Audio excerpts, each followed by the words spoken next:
Katie, and this is my kitchen, and we are going to do some cooking today. Now, what I want to make is some sourdough bread, but I've never made sourdough bread before, so this is an experiment. This is an adventure that you're going to go on with me, and we're going to see if it works. I don't bake a lot of bread. I'm not a bread baker. I'm like a cookie and cupcake baker. I'm real good at those. Bread, we'll see. Sometimes I make things and they turn out really well. Sometimes I make things and they turn out not as well. For instance, I made this coffee cake the other day. And Natalie, how did it taste? It tastes delicious. But see, it was too full and it all over the side of the pan. And you can see, oh, Natalie's gonna eat some. You can see how it dripped over the side. It dripped into the bottom. Oh, she's gonna put it back. That's nice. It dripped into my oven. I had to clean my oven because it smelled like smoke in my house. So anyway, but at least it tasted good. So we're gonna see today if we can bake some bread. Now, last week I thought, you know, I'd like to try making some bread because I'm at home and I have a lot of time on my hands. However, I didn't have any yeast. Yeast is what makes bread, here, come here, Natalie. Yeast is what makes bread do this. See how it's soft and it's squishy, and see the holes in the bread? Yeast is an organism that when it's active, it lives on flour and it creates bubbles. So that's what makes bread, really. Now if bread doesn't have yeast, it makes this. Do you know what this is? Tortilla. Or tortilla. Yeah, tortilla. Tortilla is delicious. Tortilla is supposed to be flat, like this, you know? So we can roll it up, so we can make a taco or a burrito. So tortillas don't have any yeast in them because we don't want them to puff up like this. But the bread I want to make, I want it to puff. So remember, I didn't have any yeast. But you can make something that works like yeast. In fact, it is yeast. Yeast lives in our flour, but it's dormant until you activate it. So I started making, come here a little closer so they can see it. I started making what's called a sourdough starter. All it is flour and water. You mix 4 ounces of flour and 4 ounces of water together and you let it sit overnight. And then the next day, you add 4 more ounces of flour and 4 more ounces of water. You stir it up and you let it sit. And after a couple days, well, even the first day, it starts making bubbles because that yeast in the flour comes alive and it starts eating the flour and it creates bubbles. So this is what, if you've ever had sourdough bread, this is why it's sour, because it's made with this sourdough starter. And if you're really good at it, you can do it without any yeast and it will still rise and it will still have the bubbles in it, like this bread. Now, I've never done it before. So we're gonna cheat today because guess what I found in my basement last week? Natalie, what did I find? Yeast! I found yeast. I found a ton of yeast, like a ton. So this is yeast. It's dry. It's like little teeny pellets. When it's dry, it doesn't do anything. But when you add it to water, and I added a little bit of flour or sugar because it likes sugar. You want to zoom in on this? You add water and sugar, just a tiny bit, and it becomes active and it starts to get puffy and it starts to make bubbles again. So the recipe that I'm going to use uses the sourdough starter, but also uses yeast. I'm more likely to succeed because of that, but we'll see. So first of all, anytime you're making anything for the first time, you want to have a recipe. I got my recipe on the computer and I printed it off.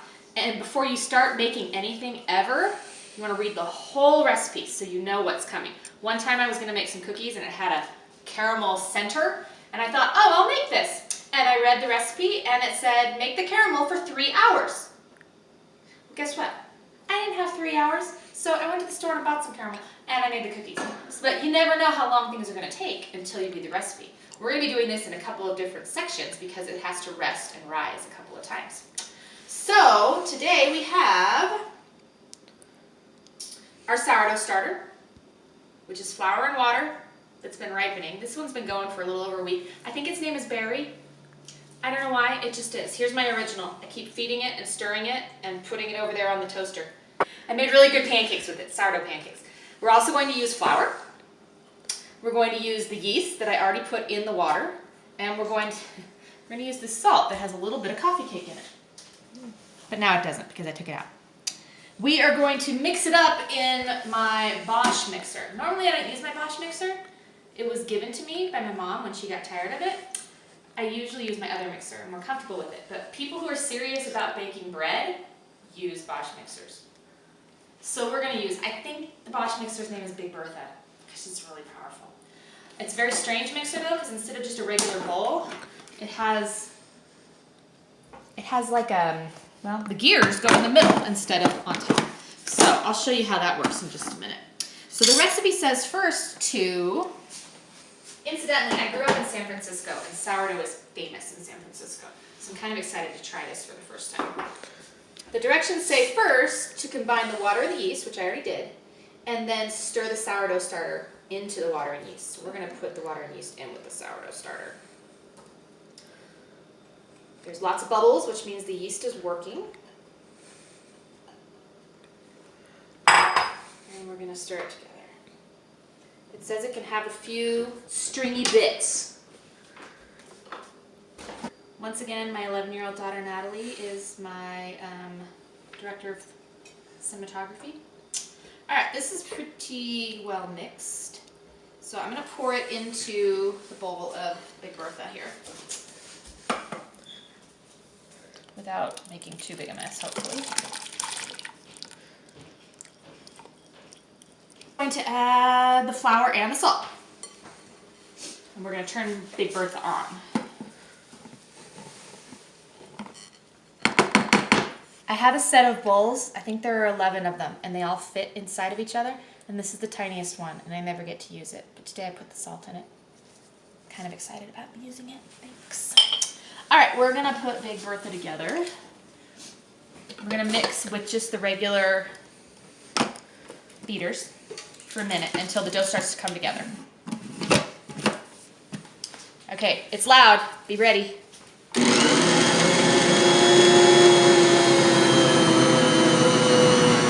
So you can see how the dough is coming together.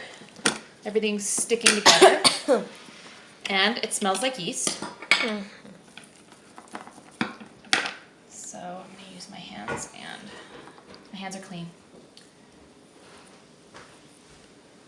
Because you washed your hands. I washed my hands for 20 seconds, saying happy birthday 2 times.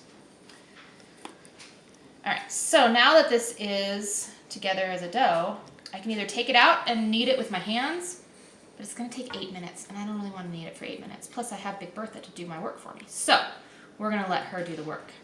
We're going to take out the regular beaters, and we're going to put this one in. This is called the dough hook. See how it's a hook? And this is something that's made specially for machines like this to knead dough. We put the lid on, and we're going to let this knead for 8 minutes, and then we'll be back, okay? It's been 8 minutes. Big Bertha has been working hard. So let's see what our dough looks like. Yeah. So the recipe says it should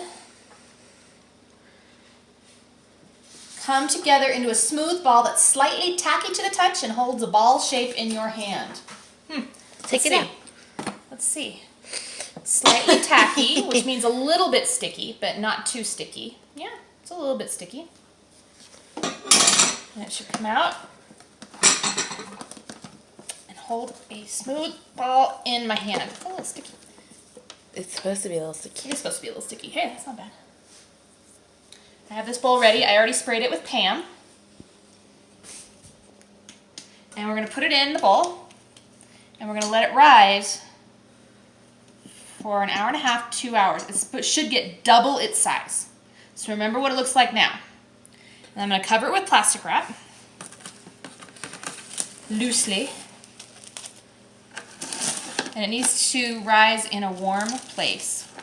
My kitchen's not very warm right now because it's almost snowing outside. So I have a setting on my oven that's called proof. Bread proof. I've never used it before. But it makes the oven just warm enough so that your dough will rise nicely. So we're going to try that out. There we go. I'll see you in 2 hours. Let's go see if the dough has doubled in size. You ready? Come see with me. Woo! like a hole, like it touched the top and then it stopped. Well, I'd say it grew. So what we're supposed to do now, it might have been a little too warm in that oven. It's possible. Also, you left it in a little longer. Well, it was 1.5 to 2 hours. It was only an hour. It was less than 2 hours. So, all right, it's gonna kind of go when we open it. Well, it definitely grew and stuck to itself. So now I'm supposed to turn it out onto a lightly floured counter and divide it in two. All right, so this way. It might be overapproved. Just as long as it doesn't have a soggy bottom.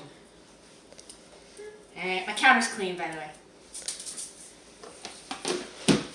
I think we're gonna have to like scrape it out.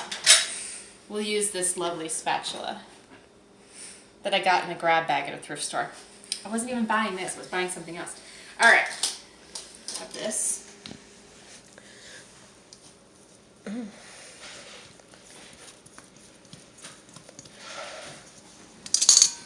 Cooking experience. Plonk. Oh, that came out pretty clean. Alright. Alright, shape each into rough balls and let them rest for 20 minutes. Okay? I'm gonna cut them. Because I don't want to mess with the rise that we've got in.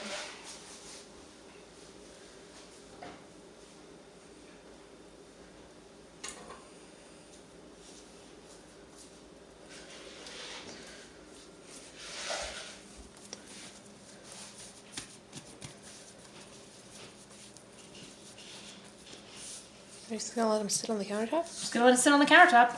That's what it says to do, so that's what we're gonna do. I think I've got to cover them with some plastic wrap. And it also says to let them rest. It doesn't say to cover them. Alright, we'll just let them rest. But I gotta spray my pans. My pans! With Pam. 2 pans. Gonna spray them with Pam. So that the bread will come out when it's time for it to come out. So it doesn't stick. Right. You don't want sticky dough. Alright, we got our pans ready and we're gonna rest this dough for 20 minutes. I'll see you in a minute. Actually 20. 20 minutes and our balls have rested. So we're going to shape them into sandwich loaves and then we're gonna put them in the pans. We're gonna cover them and we're gonna let them rise for another hour to hour and a half. Okay? So to form a sandwich loaf, never done it before, but I know that this is how you do it. Need some more flour. Okay, you don't want to get too much flour because you still want it to stick to itself. So you pat it out into a rectangle, and then you fold the sides in like that, and then you fold these sides in, or maybe like that. Something like that. And then you seal the edges and you seal the bottom. This is really, really not the fanciest loaf you'll ever see, but there. Let me put it in the pan and we let it do its thing. For an hour to hour and a half. Yeah. So, fold the sides in like that. Fold these ends in. Pinch it, pinch it, pinch it. And we put it like, oh, that one fits better than this one. I'm gonna reshape this one slightly. Just gonna make it longer, just a little bit. There, there. So now it fits in the pan. All right. So I'm going to cover these with some plastic wrap. Now, what do you think? Should we put them back in the oven? I turned the proofing temperature off, so it's not as warm in there. Sure. Okay. So what I'm going to do is, I don't want the plastic It's an wrap. experiment. It's not. It is an experiment. I don't want the plastic wrap to stick like it did last time when the dough rose, so I'm going to spray a little bit of Pam on it. A little bit of Pam? It doesn't come out in a little bit. And then we're going to loosely just put it over like that. Okay. Do that one more time.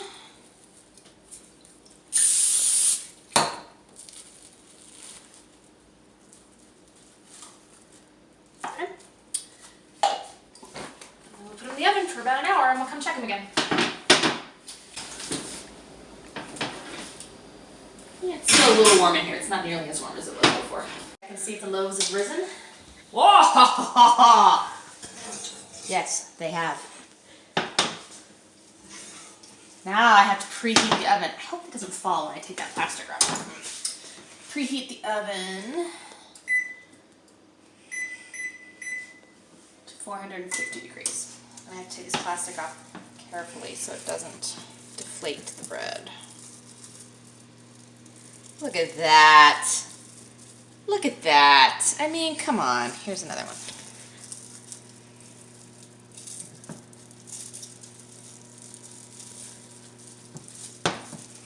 All right. Sure if I'm supposed to cut the top of these or not. Let's see. Slash the tops. Okay. Well, I'm going to do that when the oven is totally heated and ready. Okay? We'll be back. Almost ready. When it goes bing, then you'll know it's ready and there'll be time to put the loaves in the oven. But we're supposed to make some cuts on the top of the loaf because when you put it in the oven, there's water. Remember we added water to the dough several hours ago? There's still water in there. And as it bakes, it turns into steam. And as it turns into steam, steam takes up more space than water.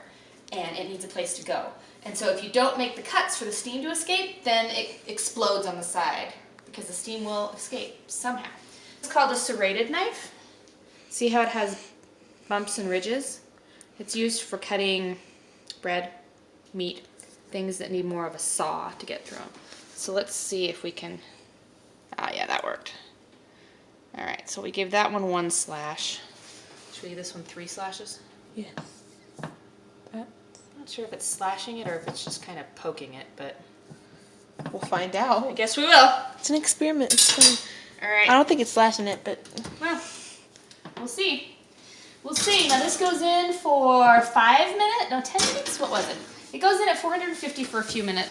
So I'll see you when we take the bread out of the oven. Bread out. I'm gonna get my pot holders. And you gotta be careful when you open the oven door because remember how I talked about there was steam? The steam's now in the oven and the steam is really hot and the steam can hurt you. So when you open the door, you gotta give it some room. it's really good. Yep. Looks like bread. Hoorah. Look at this. Oh. And it's sourdough bread, so it's fancier. But we made bread. Now we're gonna wait for it to cool a little bit and then we'll come back and we'll slice it and we'll see if it really works. Moment of truth, friends. Come look. This one I scored and I think I pushed down a little too hard because it's not nice and round. This one looks pretty good. So this is the one we're gonna cut. I'm gonna take it back to my cutting board over here. It feels light. It doesn't feel like a hockey puck. Woohoo! Are you ready?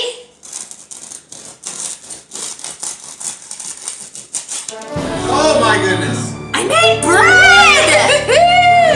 I made bread! Yay! All right, I'm gonna cut some slices for my family. It sounds crunchy. Right? Crunchy and what do you think?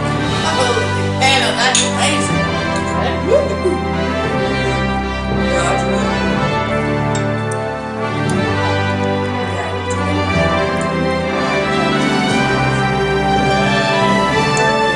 All right.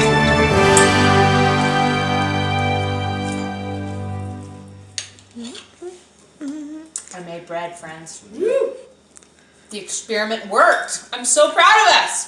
Thanks for joining me and being part of it.